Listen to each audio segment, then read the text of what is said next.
For thousands of years, we have looked at the night sky and believed that the illuminated stuff was all that made up our universe. Scientists now realize it's not what shines in the light, but what hides in the dark that holds the true secrets of our sky. There is a mysterious dark matter that binds stars and galaxies together, and strange particles like WIMPs, axions, and machos might be to blame. And there is a dark, repulsive energy that is creating space in the universe, but driving the galaxies further and further apart to a dismal fate.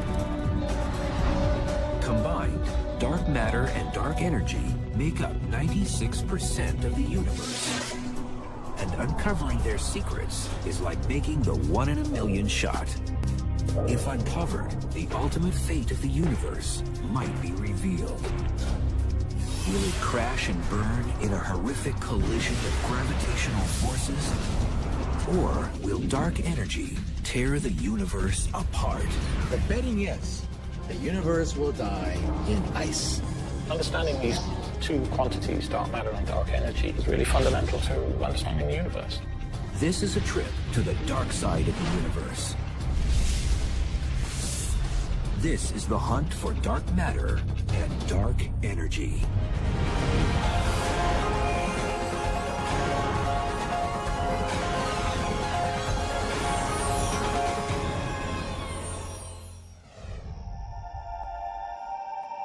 Dark matter is unlike anything we have ever encountered on Earth. Billions of these strange particles pass through everything they encounter each second. They are so massive in weight, they have the power to influence the galaxies, how they form, and how fast they spin. Dark matter's invisible presence is everywhere, or so it seems. Science has not directly proven dark matter particles exist. There are many suspects, but no answers.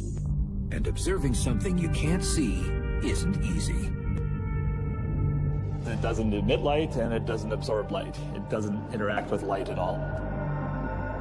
Not only does it not shine, you can't easily see it in obscuration. But the evidence is there. Science knows it. Every textbook on the planet Earth says that the universe is made out of atoms and some subatomic particles. Well, all those textbooks are wrong. And they are going underground to prove it. When they hear about this invisible matter called dark matter, they say, bah, humbug, show me proof that dark matter exists. Sudan, Minnesota, 200 miles from any major city lights. A perfect place for hunting dark matter, but not for obvious reasons. So you'd think we'd want to look up in the sky for dark matter. That's where dark matter's coming from, after all.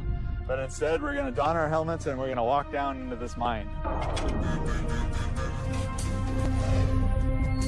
2,431 feet underground is the Sudan National Laboratory, an abandoned iron mine reconfigured into a research facility. This is just one lab of many around the world, going underground to shield experiments from cosmic rays. Each are racing to detect dark matter, an invisible particle that has only been indirectly observed, but never captured. We've been at this for now a decade, and we have yet to see a dark matter particle. The hunt for dark matter started almost a century ago. Astronomers finally had the tools to see deep into the night sky, and the questions began.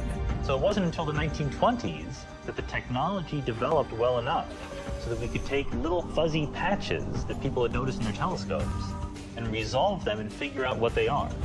Then Edwin Hubble shocked the world and declared the universe was bigger than just the Milky Way. People realized that some of these little fuzzy patches are separate galaxies, just like our Milky Way galaxy.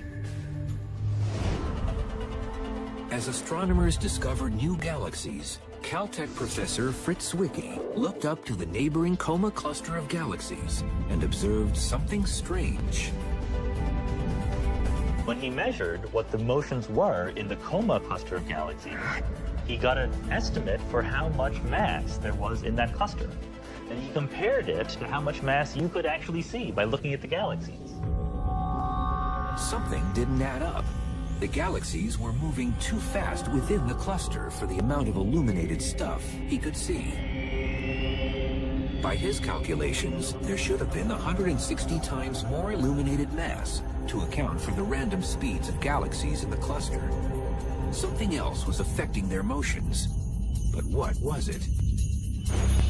He analyzed their motions and concluded that the cluster could not be stable unless there was a large amount of dark matter present. In 1933, he was one of the first people to really grasp the significance of the presence of dark matter. He called it missing matter. Dark matter, an invisible mass that was gravitationally attractive and was able to affect the speeds of entire galaxies in a cluster. Revolutionary thinking? Yes. But the discovery was largely ignored. I think that people took Zwicky seriously, but they didn't jump to any conclusions. This was a time when the universe was just beginning to be explored. It was the 1920s when we first realized there were galaxies outside our own. What we didn't know back then was whether it was simply galaxies or stars or gas or dust that we couldn't see, or whether it was something truly different. Zwicky's observations were based on measuring the mass in the stars and galaxies. But how do you weigh stuff in space? You can't go and put the sun on a scale. That's a little bit hard. But what you can do is you can measure how fast the planets are moving around the sun. And the more stuff there is in the sun, the faster those planets have to move to stay in their orbits. Newton and Einstein both said the more mass or stuff you have in an object, the more gravitational pull it will have. And the further an object is from the center, the slower it should travel in orbit, because the gravitational pull is weaker. According to Einstein's general theory of relativity, or even according to Newtonian gravity, all of the galaxies are pulling on each other. It's like the sun's influence on our solar system. The mass of the sun pulls Mercury faster than Pluto because Mercury is positioned closer to the sun. Likewise, for a galaxy, you would expect that as you got further and further away, things are moving more and more slowly to stay in their orbits. But Zwicky didn't observe that. Neither did a young scientist named Vera Rubin 50 years later. She was observing the rotational curves of galaxies, similar to the Milky Way. Like Zwicky, her observations also seemed strange. What Vera Rubin actually measured was that as you got further and further away, the velocity of the orbiting gas and dust remained constant. What Rubin observed was as if a city were a galaxy, and every car on the road was a planet or star. And despite the amount of traffic, every car traveled around the city at the same speed. This same consistent rotational speed, despite the amount of stuff or traffic, was exactly what Rubin observed. The outer parts of the galaxy were rotating fast enough that there must be a lot more mass, otherwise the galaxy would have flown apart. The only way to resolve this paradox of galaxies which spin 10 times too fast is to assume that there is a halo of invisible matter surrounding the galaxy, keeping the galaxy whole. Dark matter was present in the galaxies, and it had enough mass to keep the rotation speed constant. Imagine that I am the dark matter.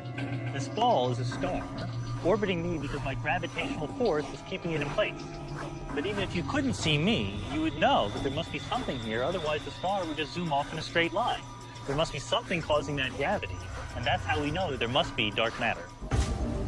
Rubin estimated that there was 10 times more dark matter than ordinary illuminated stuff. Since then, we've analyzed hundreds of galaxies, and they all have the same pattern. They all rotate too fast for their own good, and they need dark matter to hold them together. This time, science paid attention and started to wonder, what is dark matter? How do you find something that is invisible in space? They needed to see just where dark matter was hiding out in the universe. And even if they couldn't see it, science realized that dark matter exposed itself by bending light that passes through it. It's called gravitational lensing, and it's a virtual spotlight that uncovers any invisible stuff in the universe. What it does do is it does what all matter does, and that it can deflect the light ray. So a light ray can be deflected in its path by dark matter. By tracing the battered light's path, gravitational lensing detected dark matter concentrated in the halos of galaxies. Gravitational lensing proved to be infallible, and dark matter's presence was suddenly revealed. This technique of gravitational lensing is the most precise because we can actually pinpoint not just how much dark matter there is, but how it's distributed in its position on the sky. And that's because we can measure the distortion of the light rays passing through the dark matter. How do you know that your glasses are there? Because it bends light. In the same way, by looking at Hubble space pictures of the universe and looking at the distortion of light as it goes through galaxies, we actually have maps of dark matter. Most of the mass of a galaxy is from the dark matter. The ordinary matter accumulates in the gravitational field of the dark matter. But once dark matter came on the scene, scientists wondered if it was a new, undetected particle or just invisible, ordinary matter. When people found dark matter, everybody wanted to know, well, what is it, And of course, the first answer is it's just the stuff that makes up you and me, but it's not shining. Scientists started to investigate objects in the universe that didn't emit light. Black holes were considered. They don't emit light, can draw matter to themselves, and are detected with gravitational lensing. It could take the form of black holes or machos, massive compact halo objects, which are basically dark, small stars that don't give off a lot of light. Machos hide out in the halo of the Milky Way and are detected by gravitational lensing. But there weren't enough to account for the amount of dark matter needed. Failed stars like brown dwarfs were also suspected. They are massive enough to make up dark matter's presence. Whatever dark matter is, there is way more of it than the ordinary matter of stars and planets. 10 times more. All of the stuff that you can construct from ordinary atoms, protons and neutrons and electrons, cannot possibly be enough to account for the total amount of matter that you see in galaxies and clusters. Scientists continued to present new suspects as the search continued for dark matter. Previously discovered exotic particles like neutrinos were reconsidered. Like dark matter, neutrinos are passing through the Earth millions of particles at a time. But they are too light to account for dark matter's effect on gravity. And scientists can recreate neutrinos in particle colliders. They also come from the sun. Axions is also another possible dark matter candidate. They were invented to explain a particular glitch in one of the particle physics theories. They would be extremely light, so you search for them in a completely different way than what we're doing. But they would also be very numerous, and so they could possibly be the dark matter. Axions are very light and are believed to have been created at the moment of the Big Bang, just like dark matter. But theories suggest that they could change to protons, while dark matter is stable. After exhausting all the usual suspects, many scientists believe dark matter is a new exotic particle, unlike anything on Earth. And billions are passing through us every second. Up until the discovery of dark matter, scientists believed the universe was made only of protons, neutrons, and electrons. The stuff everything on Earth is made of. And we know it has some mass, and we're left with something that we've not yet detected. But to be a perfect dark matter candidate, it must have certain physical properties, and none of the usual suspects were fitting the crime. So we know that the dark matter is some ponderous substance. We know that it's not moving too quickly, and we know that we can't see it. Dark matter particles are not traveling at the speed of light, and they don't interact with you and me or anything pretty well, and that's why it's been so difficult to track down these particles. And it doesn't interact with ordinary matter except through gravity. If I had some dark matter in my hand, it would have weight. But first, it would dissolve right through my fingers. There aren't any candidates for cold dark matter within what we call the standard model of particle physics. Like an invisible man passing through walls, dark matter is passing through Earth billions of particles at a time, never colliding with ordinary matter. So the most popular idea for what the dark matter could be is something called a WIMP. WIMPs are weakly interacting massive particles. They have not been detected, but their characteristics match the perfect dark matter candidate. At the Sudan laboratory, the Fermilab team has gone underground, braving thousands of bats to try and capture a WIMP particle.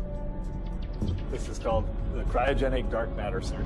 CDMS is the acronym for it. This was an iron ore mine until 1962 when it shut down.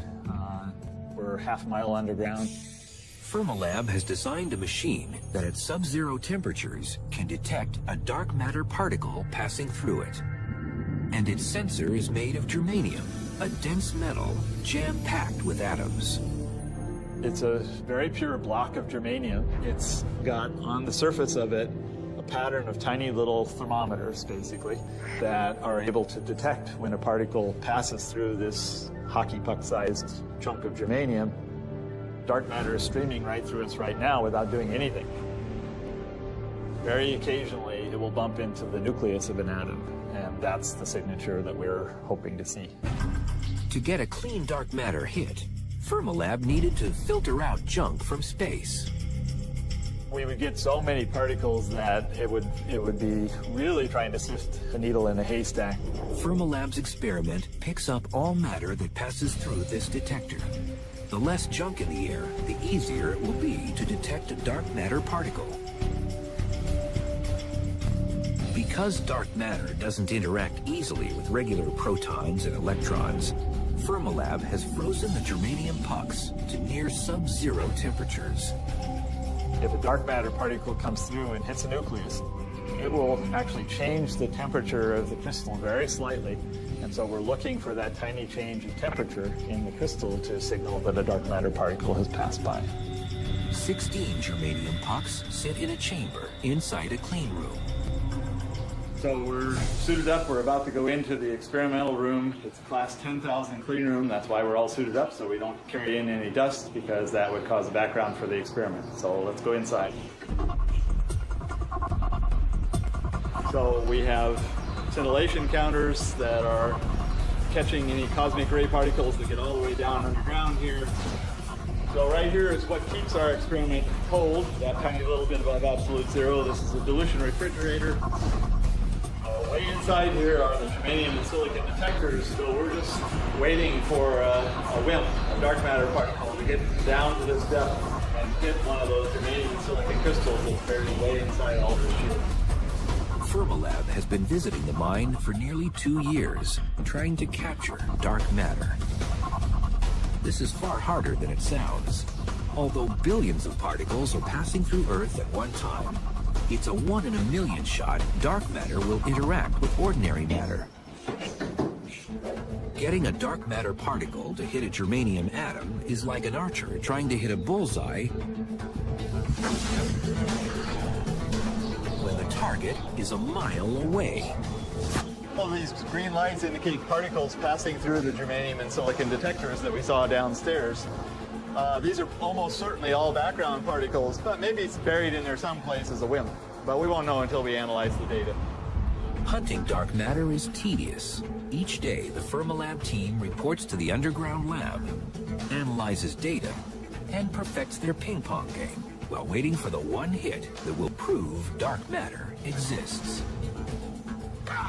But for all this effort and waiting around, no dark matter has been detected by Fermilab or by anyone else. Unfortunately, we've seen precisely 0 dark matter particles so far.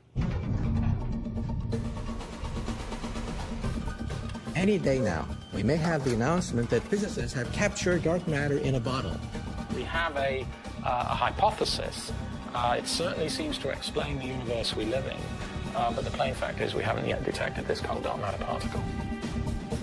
Finding dark matter will not only give us proof of its existence, but might also answer the other big questions of space. Detecting dark matter directly will give us a window on what was going on 1/10,000th of a second after the Big Bang.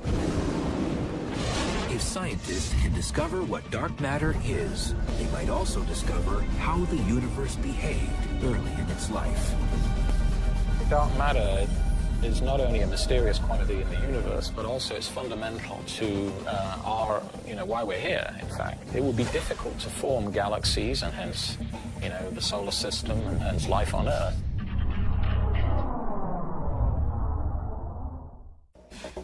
The story of dark matter and dark energy can't be told without going back to the beginning of time, to the moment of the Big Bang, when space didn't exist. There is no center where you can point to, and that's exactly the analogy for the Big Bang. There is no direction in the sky from which all the galaxies are expanding. From this moment of nothing to a violent explosion, space was created, and the universe began to grow from a seed. Particles formed in a nuclear fusion of gas and energy. Ordinary matter was reacting with other ordinary matter. The early universe was in fact a nuclear reactor when it was 1 minute old. And 380,000 years later, bits of particles began to cluster, creating the seeds from which stars and galaxies would later form.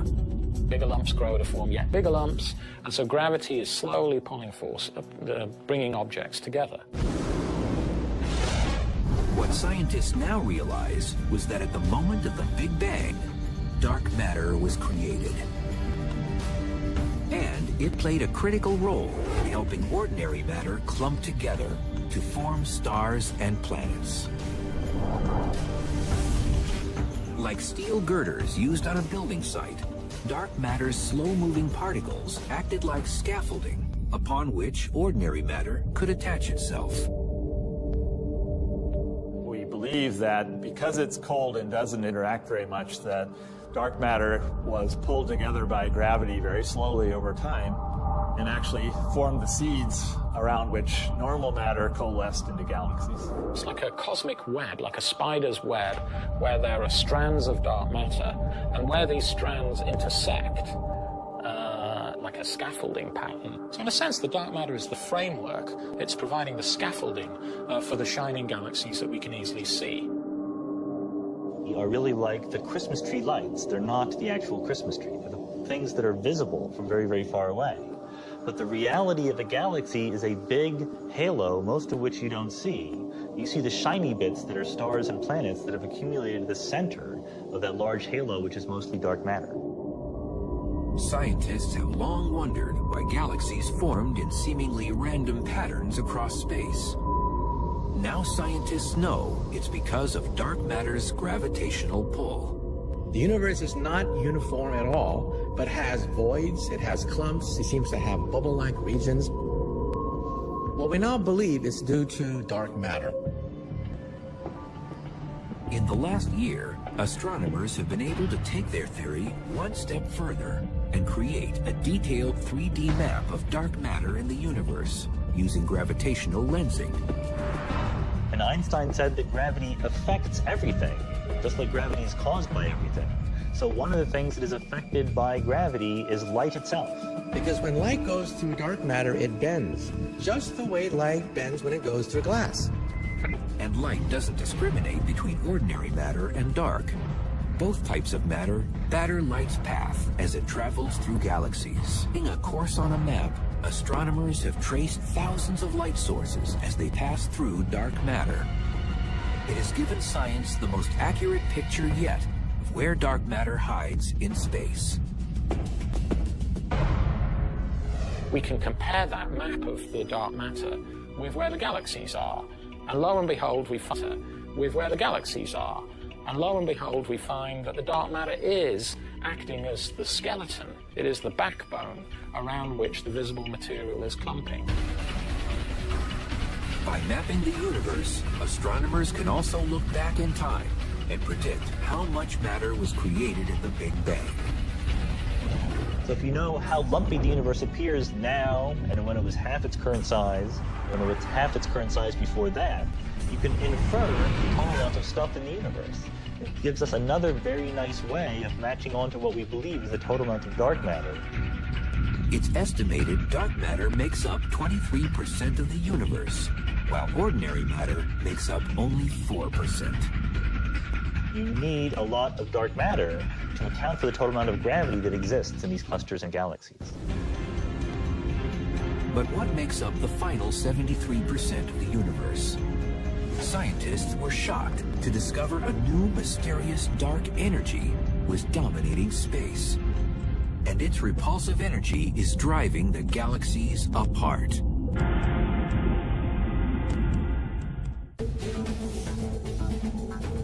Science always assumed that although the universe continues to grow in size, it would eventually slow in its expansion, or perhaps even collapse on itself. Gravity would overcome any momentum it had.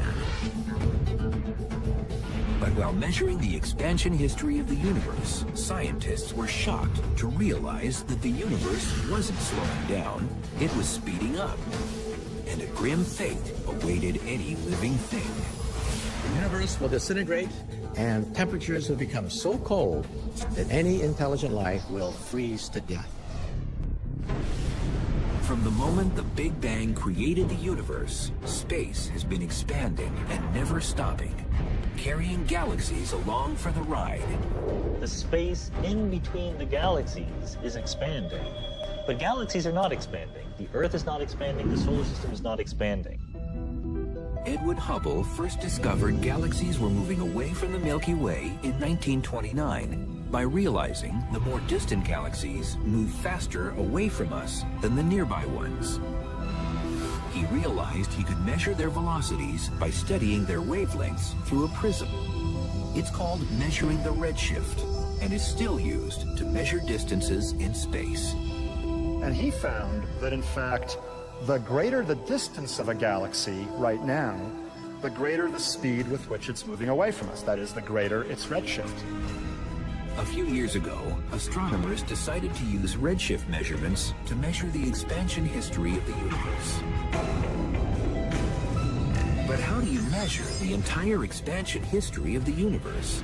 How do you travel back 12 billion years in time? We have the capability of going back in time directly to observe the past.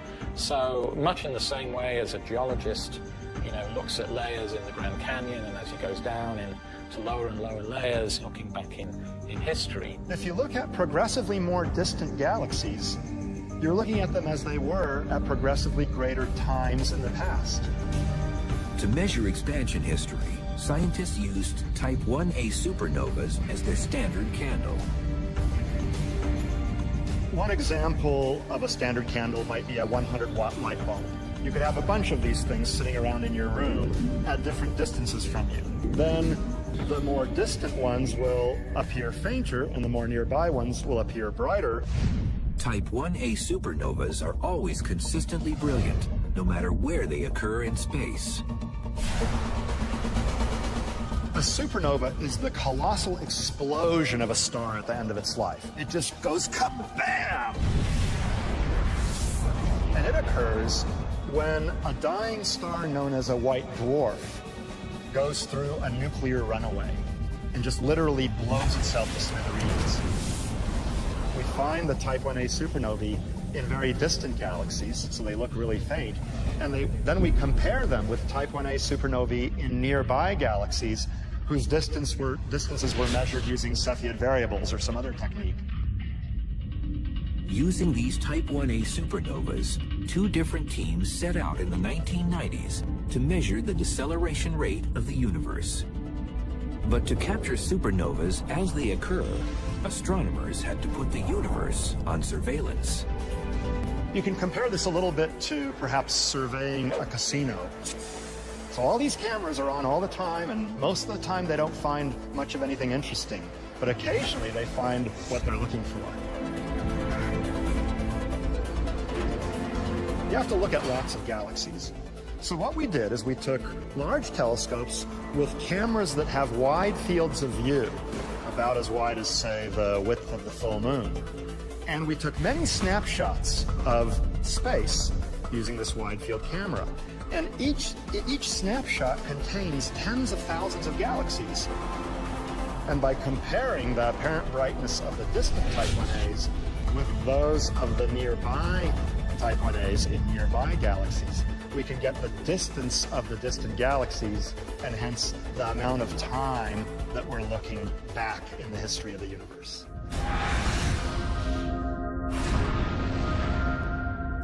After the two teams studied the results of 60 Type 1A supernovas, scientists were shocked at their results. The universe wasn't slowing down, its expansion was speeding up. We all expected that expansion to be slowing down with time, because after all of the galaxies are pulling on one another. We were so confident we were going to measure the rate at which the universe was slowing down, and then we found, of course, a negative answer. The universe is not slowing down, it's speeding up, and this was just a big mystery. That is really, really weird. You know, we expected to measure some amount of slowdown, and instead it's expanding more quickly. That's like the wrong sign, right? We were really afraid that we had gotten completely the wrong answer. We rechecked our measurements, we checked the analysis. A bunch of people on each of the two teams did the measurements and the analysis independently and kept getting the same result. One of the greatest shocks in the world of cosmology just in the last few years has been the realization that our universe is accelerating. This repulsive force driving the universe was called dark energy, an invisible energy that was nothing anyone expected or understood. It suggests that over the largest distances in the universe, there's a repulsive effect that dominates over gravity. And dark energy was creating space, taking galaxies along for the ride. This energy that appears to fill the universe and stretch the expansion of the universe faster and faster with time is now known as dark energy. So here I throw the apple, and initially it's decelerating, and then dark energy makes it accelerate away from me. So you throw the apple, and it just zooms away faster and faster with time. Like the apple forever traveling into space, galaxies are being carried away as more space is created.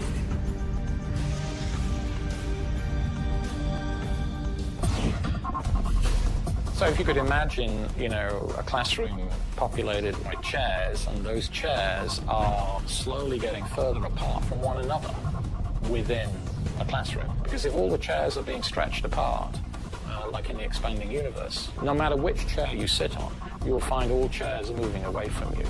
So the chairs are not really expanding. In fact, the chairs are the same size, really. What's happening is that the room is getting bigger. The space in between the chairs is being stretched apart. More space is being created in between the galaxies. So you have individual galaxies remaining of constant size in a universe where all of space is getting bigger and bigger. Dark energy is very different from dark matter. It doesn't clump up like galaxies do in clusters or like stars do in galaxies. Instead, it appears to be pretty uniform, and we find the same amount of acceleration no matter which direction we look at. It's probably smooth, although some people believe there may be structure in its distribution and its influence. Dark energy is the energy of the vacuum, the energy of nothing. Even nothingness has energy, and it's pushing the galaxies apart, creating a runaway universe. It appears dark energy and dark matter have been at war with one another since the beginning of time. Science believes dark energy was created along with dark matter at the moment of the Big Bang. It has always existed in the universe, but gravitational forces of dark matter kept it in check, slowing down the expansion of space during the first 9 billion years of time. This changed 5 billion years ago when the universe grew big enough so that dark matter was dispersed throughout the universe, and dark energy wasn't so affected by dark matter's pull. As a result, the universe began to expand at an accelerated rate.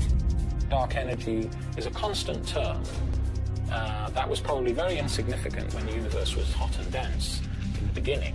So it doesn't really matter whether dark energy is there or not. It is there, but it just plays no role at all. And then as the universe gets cooler and less dense and bigger, so gravity becomes less important, and then dark energy takes over. It's a property of space that we don't yet fully understand.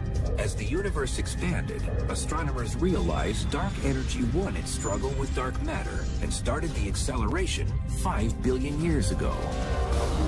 So there came a time, about 5 billion years ago, when the dark energy started dominating over the attractive matter in the universe. So in a sense, if you plot the force versus time, the gravitational attraction is declining with time, the repulsion is increasing with time, and about 5 billion years ago, the two curves crossed, and that's when the universe started accelerating in its expansion. Dark energy is fundamental to understand because it tells us where the universe is going. What's the fate of the universe? Is it going to expand forever and get cold and dark? Or is there, some end in sight? Dark energy now drives the expansion of the universe, and it doesn't seem to be stopping. The repulsive effect of the dark energy increased because the more space there is between galaxies, the greater is the cumulative effect of the dark energy, the repulsive effect. And individual galaxies seem destined to a lonely existence.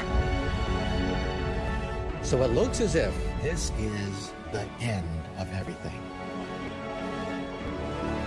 Surprisingly, the theory of dark energy was proposed and discarded long ago from one of physics' greatest minds.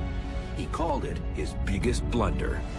His name was Einstein, and he might have been onto the greatest discovery of the 21st century 80 years before anyone had a clue.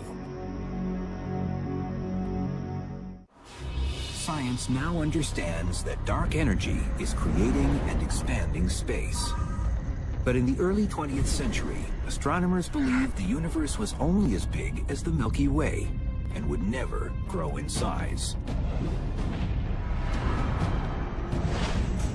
But Einstein had just formed his theory of relativity and decided to test it on the static universe.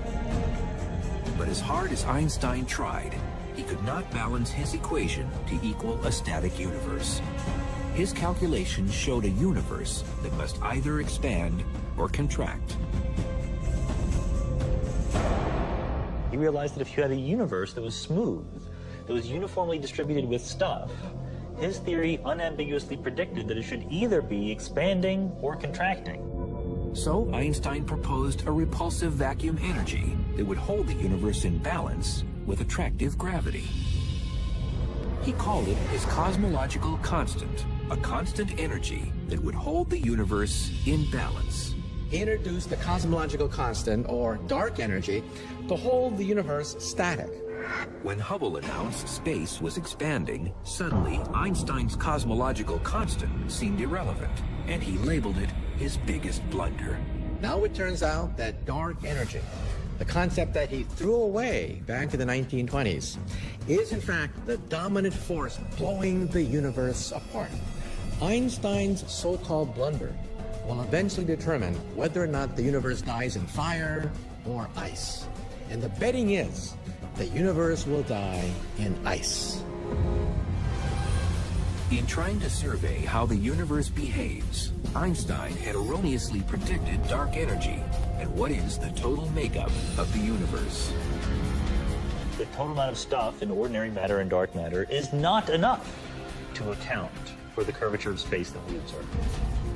Like looking across a horizon on Earth, the size of the universe is so great the curvature of space appears flat. To add ordinary matter, and dark energy together, that makes a prediction for the curvature of space. That prediction comes spot on. You get the right answer. Our satellite data now has revealed the fact that 73% of the matter-energy content of the universe is dark energy. Dark energy, which was once Einstein's blunder, is now known to be the dominant force in the universe. His blunders are our great discoveries. Scientists are at the very beginning of understanding what effect dark energy will have on the fate of the universe. Ideally, we'd like to measure how dark energy is behaving. as the universe ages. Eventually, when the dark energy completely dominates over dark matter, the universe will enter a stage known as exponential expansion. For every given unit of time, it'll double in size. And unless the dark energy changes sign someday and becomes gravitationally attractive, the fate of the universe is to expand forever, more and more quickly with time. We don't understand, if the vacuum energy is driving the acceleration of the universe, why it has the amount it does. That is one of the deepest puzzles remaining in theoretical physics today. Trillions of years from now, it's going to be a very lonely place. We'll look up in the sky, and the skies will be practically dark. The oceans will freeze over, and it looks as if this is the death of all intelligent life. It looks as if dark energy and the laws of physics are a death warrant to all intelligent life in the universe. In discovering dark matter and dark energy, science is one step closer to defining the theory of everything. One equation that will define the entire workings of the universe. Once we have the theory of everything, we'll be able to answer some of the deepest questions ever since man and women first looked at the heavens. This could be the crowning achievement of 2,000 years of investigation into the laws of nature ever since the Greeks asked the question, what are things made of? For now, dark matter and dark energy continue to be the greatest cosmological questions of the 21st century. It's certainly frustrating, yes. I mean, it's humbling, too, to know that, all we know about physics is restricted to normal matter, and yet there's all this other dark matter and dark energy that we really understand very little about. It's the beginning of a new era and the mysteries of the dark side of the universe. It's the Wild West as far as particle astrophysics, which is what we call this field. It's a property of space that we don't yet fully understand.